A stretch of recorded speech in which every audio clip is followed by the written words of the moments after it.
En el estreñimiento funcional del niño, ¿cuál de las siguientes afirmaciones es falsa?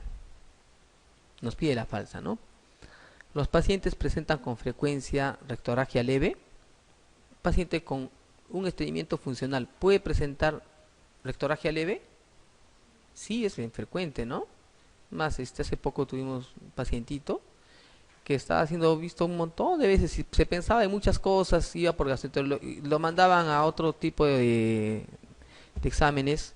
Sin embargo, solamente se trataba de un estreñimiento. El paciente tenía deposiciones tan grandes, duras, que producían pues laceraciones y fisuras a nivel del anito, ¿no? La asociación con encopresis es infrecuente. ¿El estreñimiento funcional se asocia a la encopresis? Sí, no. A ver, por allí dijo, no. ¿Recuerdan? Había un gráfico que les había mostrado. ¿No? La encopresis sí es frecuente en estos pequeñitos. Es bien frecuente. La desimpactación de las heces es necesaria al inicio del tratamiento. Los niños retienen voluntariamente las heces para evitar el dolor de la defecación. Claro, muchos niñitos simplemente no lo hacen por temor. El tratamiento de mantenimiento suele durar hasta que se consigue un ritmo intestinal normal.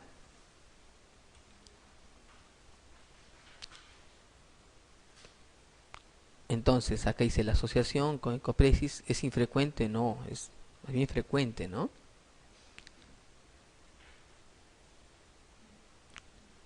No se olviden esto. A veces intentamos, los pacientitos van un montón de veces y nosotros al examen físico pues, podemos palpar.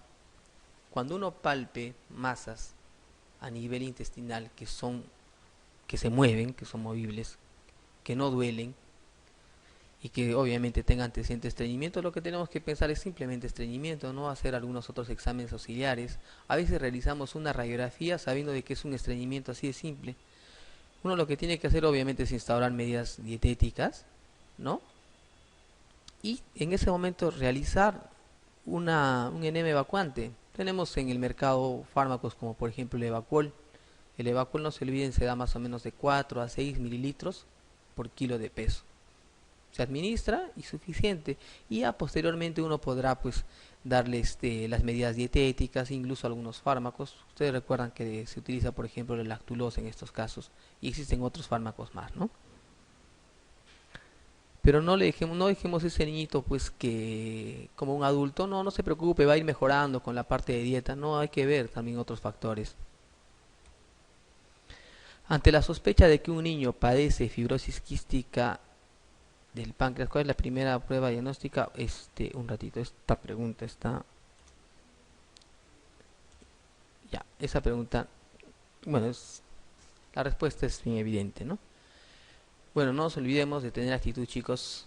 Qué bueno, les felicito que estén por aquí. Sé que me imagino que muchos de ustedes trabajan, pero siempre con el ímpetu de seguir estudiando y seguir revisando, ¿no? Entonces, lo que se trata de dar acá son los tips, las partes más importantes. Sin embargo, ustedes tienen que revisar probablemente un poco más. En la residencia van a tener un montón de tiempo para revisar. Ahorita lo que tienen que tratar de revisar son puntos los más frecuentes, las cosas más importantes. Posteriormente tendrán tiempo los siguientes meses para revisar cosas mucho más profundas, pero no se olviden de buscar los puntos claves, ¿no? Otra patología importante es la estenosis hipertrófica. La estenosis hipertrófica es no frecuente, no muy frecuente, pero cuando se nos pasa, pues este pequeñito puede llegar a situaciones bastante delicadas.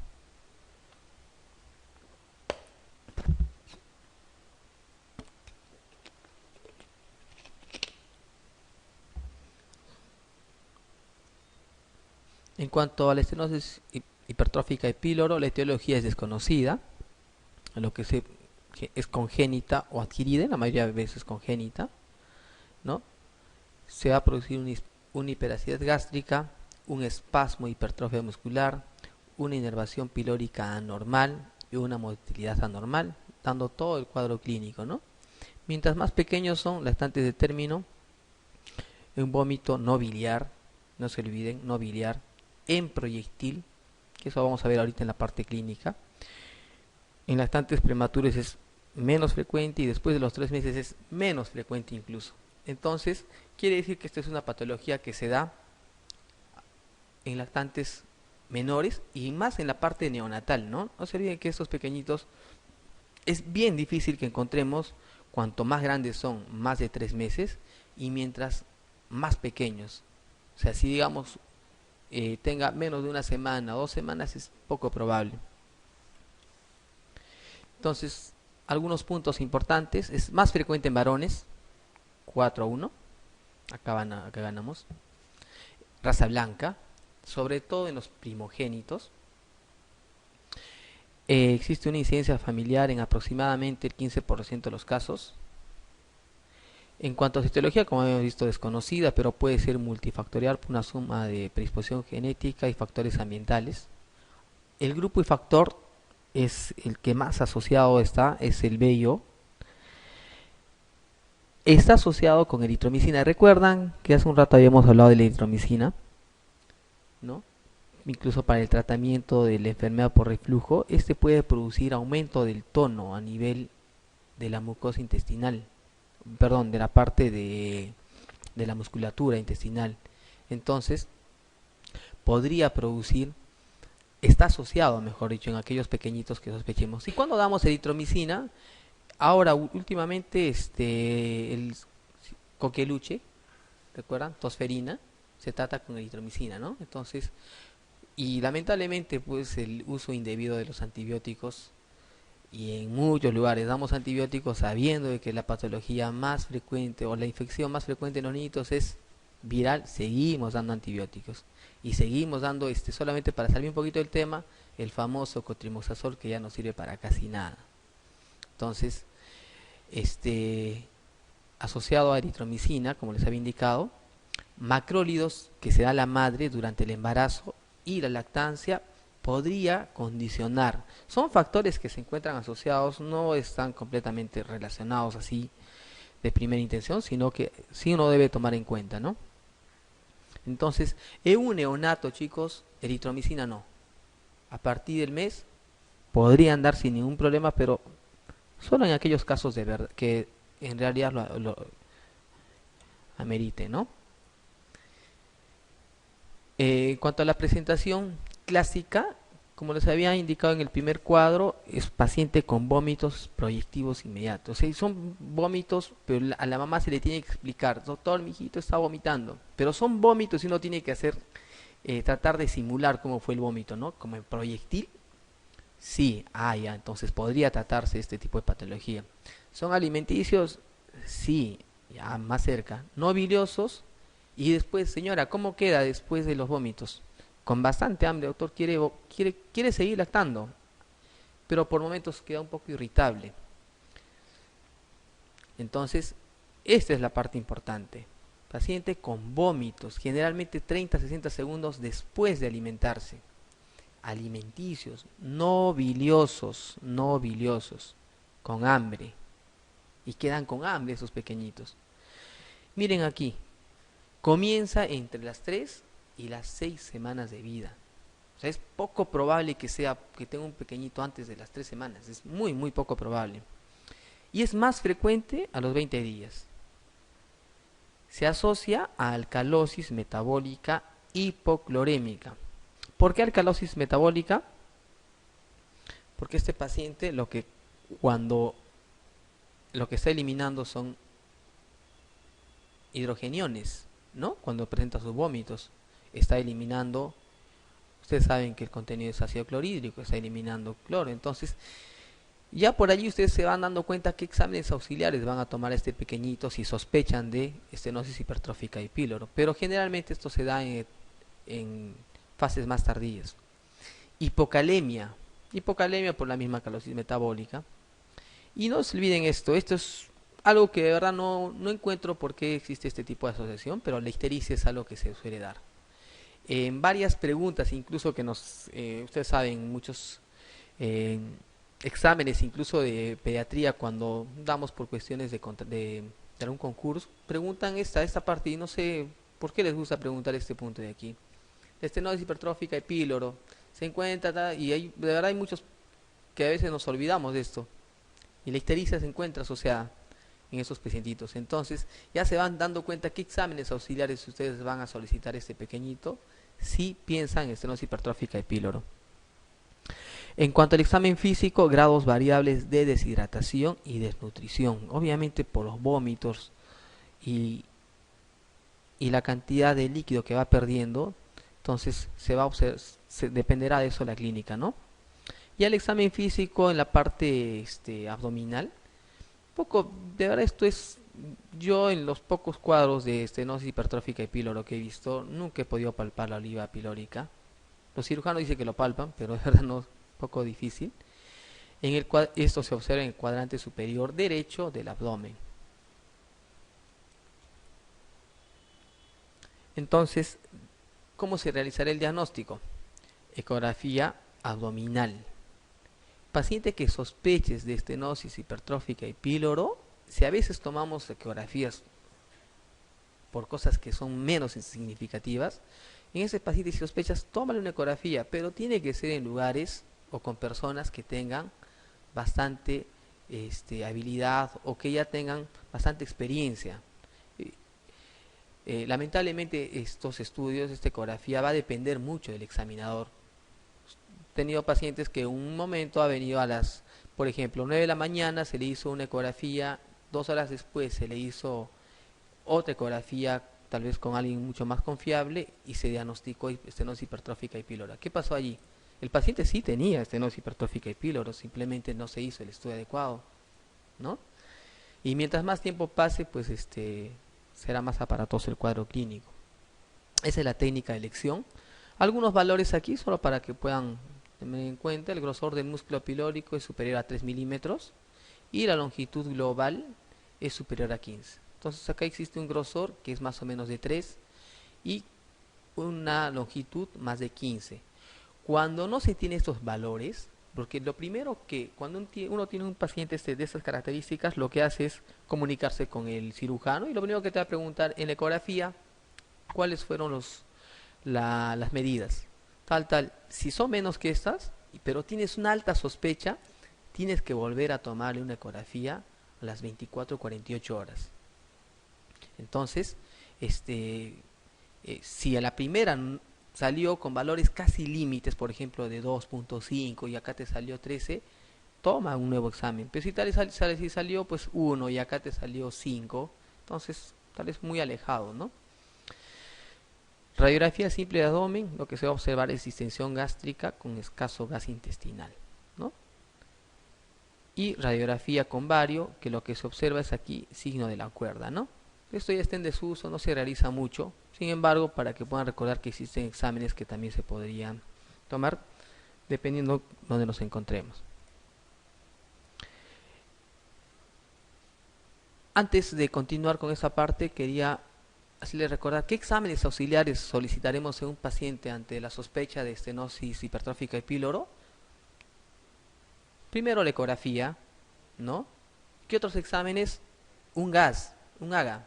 No necesitamos tomar un gas venoso, bueno, no, AGA de por sí es arterial, ¿no? Pero le podemos tomar un examen, mal dicho, pero un AGA venoso, para ver básicamente si existe o no alcalosis metabólica. ¿Qué otro examen le pediremos? Electrolitos, para buscar cloro disminuido, potasio disminuido, y también pediremos bilirrubinas. Entonces, probablemente una pregunta les pueden hacer de que el paciente se encuentra con parte de la clínica y les coloquen esto, ¿no? Con bilirrubinas. Generalmente la bilirrubina que se encuentra aumentada aquí, o mejor dicho, no generalmente, la que se encuentra aumentada es apredominio indirecto. No es directo. Si es apredominio directo, ya saben que eso es ictericia colestásica y es otro tipo de patología. Pequeñito debería ser muy piñoso para presentar dos tipos de enfermedades en ese momento. Entonces son los exámenes que ustedes deben de considerar, ¿no? De primera intención, además de la ecografía abdominal. Y obviamente ese paciente va a ser operado y le pedirán pues toda su prueba de coagulación y todo prequirúrgico, ¿no? En cuanto al diagnóstico diferencial, ¿Qué ven acá, chicos? Aquí podemos ver, es una radiografía de abdomen en el cual se ve una sola asa intestinal, o sea, una sola burbujita, ¿no? Y aquí, dos burbujas. Entonces, esto es muy importante, pues, en los pacientitos con estenosis hipertrófica y píloro, si bien es cierto existe una estenosis, no existe una atresia pilórica. O sea, sí existe paso de aire. Porque este pequeñito, para que llegue hasta los 15, 20 días de vida, ha estado haciendo sus deposiciones. O sea, sí tiene gas, sí tiene gas a nivel de las asas intestinales. Cosa que en este pequeño, que ustedes pueden ver, solamente hay una burbuja, otra burbuja.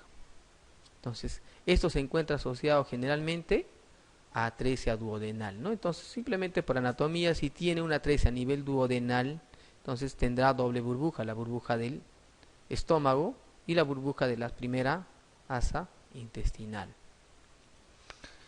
La atresia pilórica es otra patología, pero esta generalmente se asocia a una única burbuja en la radiografía, ¿no?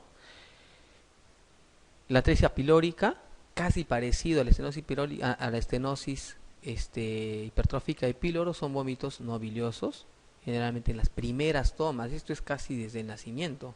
O sea, en estos pacientes tenemos que pensar, pues, que aquel paciente que tenga vómitos no biliosos en los primeros días de vida, pensaremos en atresia pilórica.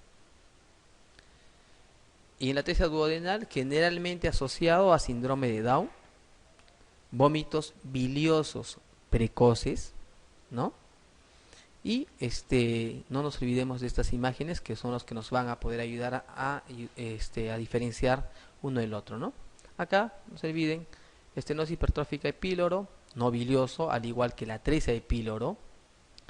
En cuanto a la radiografía, acá existirá una distensión gástrica con escaso gas distal. Existe gas distal, pero es escaso.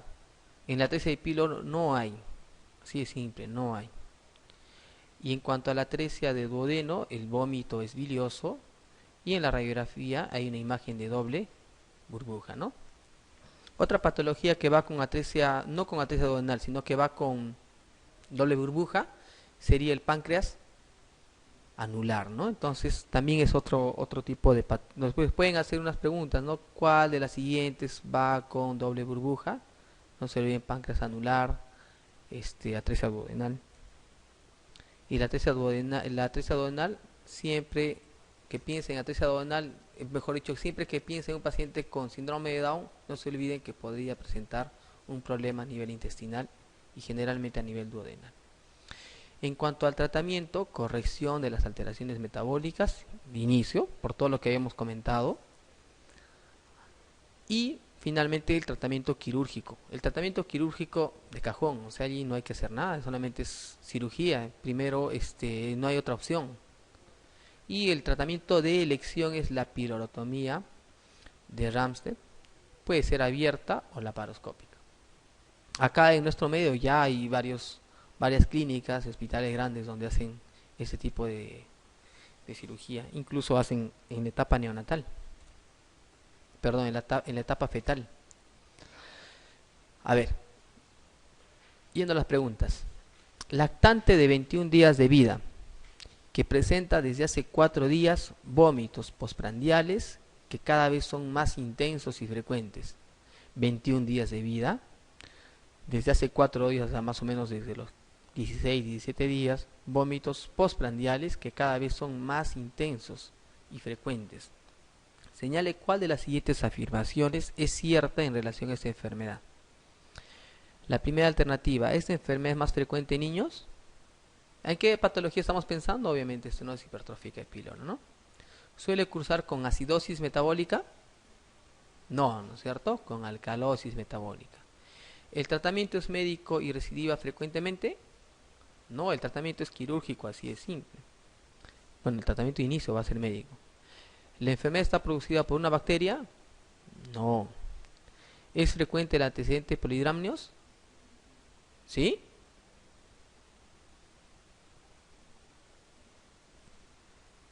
¿El polidramnios es frecuente en estos pacientitos?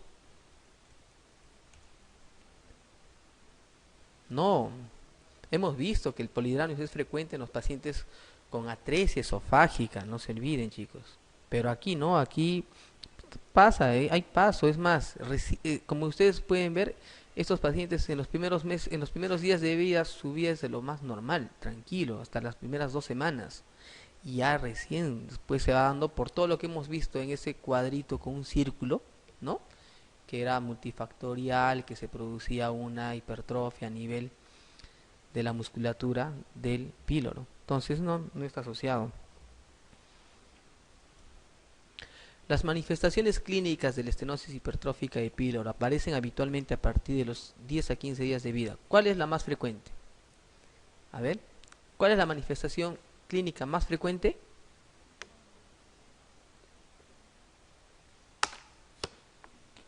Vómitos, ¿no? Entonces el vómito es más frecuente.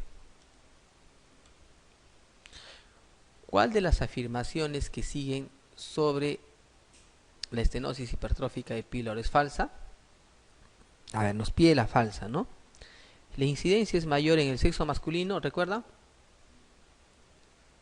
Generalmente se inicia en el primer mes de vida. Los vómitos están teñidos de bilis. No, ¿no es cierto? Acá, esto es recordando un poco lo que hemos visto antes, esto se daba en la atresia duodenal, ¿no? El vómito suele ocurrir en forma de proyectil. Se observa una ictericia asociada. No sé por qué esta partecita les gusta preguntar a muchas personas. Entonces, ¿cuál era la respuesta aquí? Es falsa, nos dice, ¿no?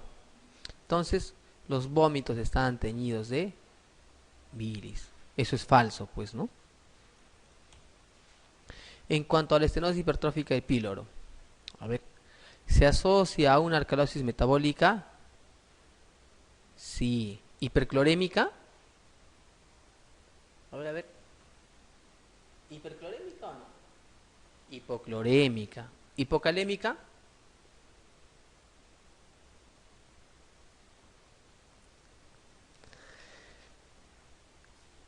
Es una malformación congénita del lactante que cursa con vómitos biliosos, de por sí esto descartado.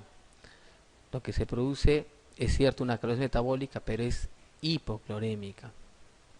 Es una malformación congénita del lactante que cursa con vómitos biliosos, falso.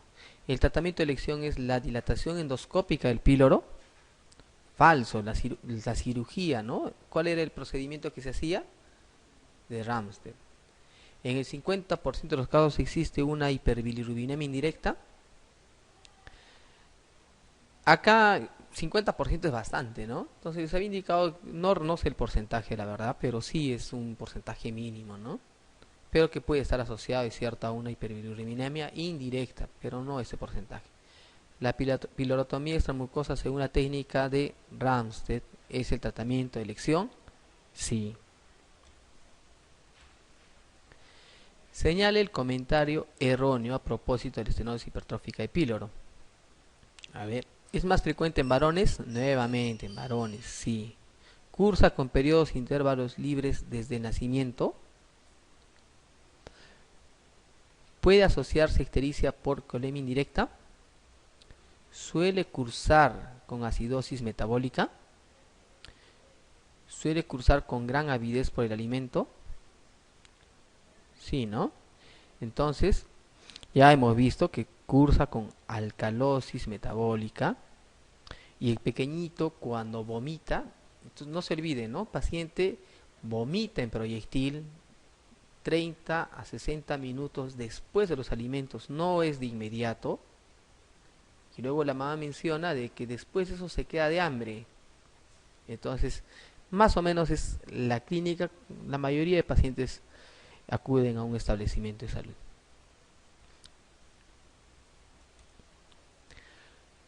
A ver acá, una imagen en doble burbuja en la radiografía de abdomen en bipedestación es diagnóstica de, a ver aquí había una buena pregunta, obstrucción intestinal por malrotación, atresia duodenal, páncreas anular, Páncreas anular hemos dicho de que sí, podría darse, ¿no? Atrofia duodenal, también. Y una obstrucción intestinal por malrotación, dependerá del nivel, ¿no? Entonces acá colocan E, porque seguro que acá, bueno, deberían de definir a qué nivel se encuentra la obstrucción intestinal, ¿no? Por malrotación.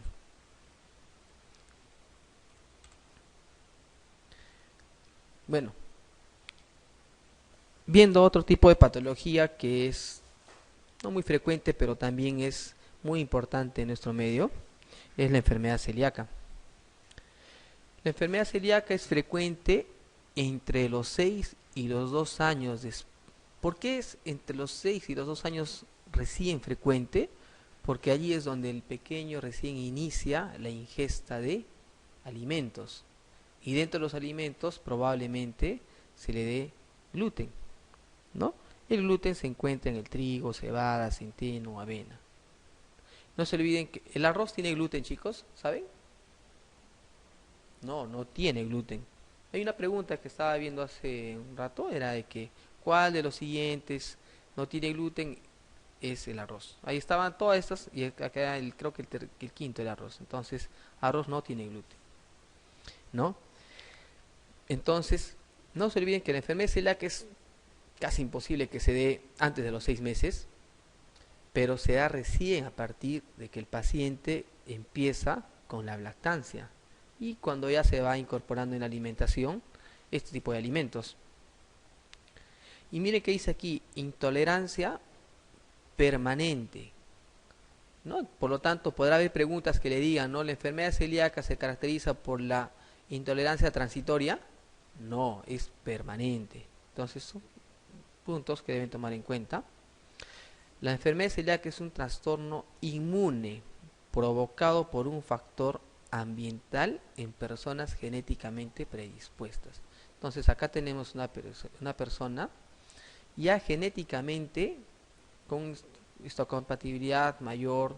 Generalmente existen varios tipos, ¿no? De Q8, de Q7, pero lo que ustedes tienen que saber es que existe una predisposición individual con alteraciones a nivel del complejo mayor histocompatibilidad, que esta persona va a presentar una respuesta inmune anormal ante el consumo de gluten. Posteriormente se observará una lesión intestinal y esta lesión intestinal, que es la que tenemos que ver de qué trata, va a producir la clínica propiamente de enfermedad celíaca.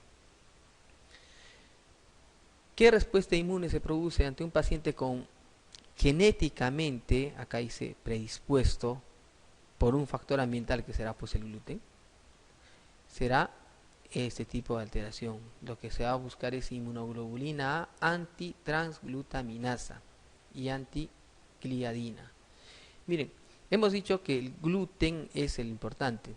Entonces, como que se parece, ¿no? Antitransglutaminasa. Glutaminasa es el que se encuentra asociado, este es el más importante, de lejos. También existe el IgA antigliadina, pero el más importante es antiglutaminasa. En este paciente predispuestamente con predisposición individual que consume gluten va a producir una lesión intestinal.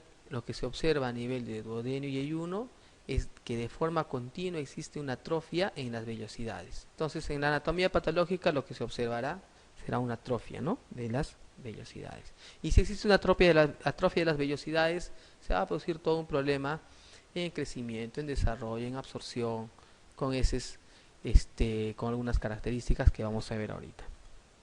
Entonces, este es un cuadro que ustedes ya lo han visto un montón de veces seguro. Es un paciente ya de por sí con signo de desnutrición, abdomen distendido en sus costillitas, paciente con irritabilidad, pérdida de peso y apetito, estancamiento ponderostatural, alteraciones a nivel de la boca como aftas, lengua lisa, hipoplasia del esmalte, atrofia muscular proximal, acropaquías, facilidad para el sangrado, heces grisáceas abundantes y malolientes. Entonces, son características propiamente de la alteración que se dio a nivel de la atrofia de las vellosidades. Entonces, un poquito para nada más recordar, se da entre los 6 y los 2 años, en primer lugar. En segundo lugar es intolerancia permanente a la gliadina del gluten. Miren, es gliadina del gluten, pero no se olviden, ¿por qué les menciono esto? Porque lo que uno busca a nivel serológico, porque se puede hacer un estudio serológico, es buscar el IgA, antitransglutaminasa y antigliadina. Sabiendo de que es ante la gliadina, uno creería que esta sería la respuesta, ¿no? Si nos dijeran cuál es el marcador serológico más importante, no es la antigliadina, sino es la antitransglutaminasa. Entonces, si sospechamos nosotros a una enfermedad celíaca, buscaremos anticuerpos, lo que les había mencionado. Si sale positivo, se hará una biopsia y se instalará un tratamiento. Si sale negativo y si se tiene una sospecha clínica firme, se tendrá que hacer biopsia. Y si más bien es los anticuerpos negativos y la sospecha es bien baja, buscar otras posibilidades.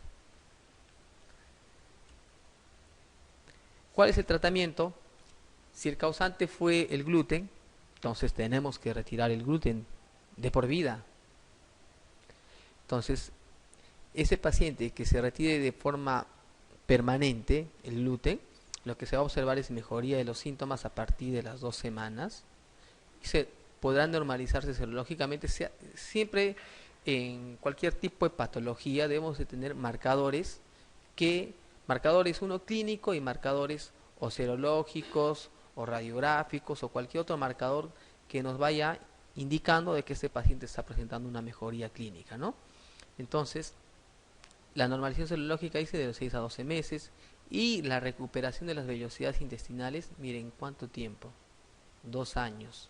Entonces este paciente no solamente va a ser evaluado por la parte pediátrica, sino también un manejo multifactorial con nutrición, ¿no? El incumplimiento de la dieta aumenta el riesgo de desarrollar. ¿Qué pasa si un paciente no lo diagnosticamos o no recibe un tratamiento adecuado simplemente por cuestión familiar o porque no se le dio un tratamiento como se había indicado adecuado? Podrá desarrollarse un linfoma intestinal no Hodgkin. Entonces la enfermedad celíaca de por sí hay cierta tendencia a que pueda llevar a un tipo de cáncer. A ver, viendo las preguntas. Un niño de 14 meses, ¿no?, acude a la consulta con sintomatología digestiva crónica acompañada de hipocrecimiento, bueno, así lo colocan, menos del percentil 10, desnutrición, hipotonía muscular y una llamativa distensión abdominal. Recuerda, ¿no? Todo lo que está ahí escrito es como la figurita que hemos visto.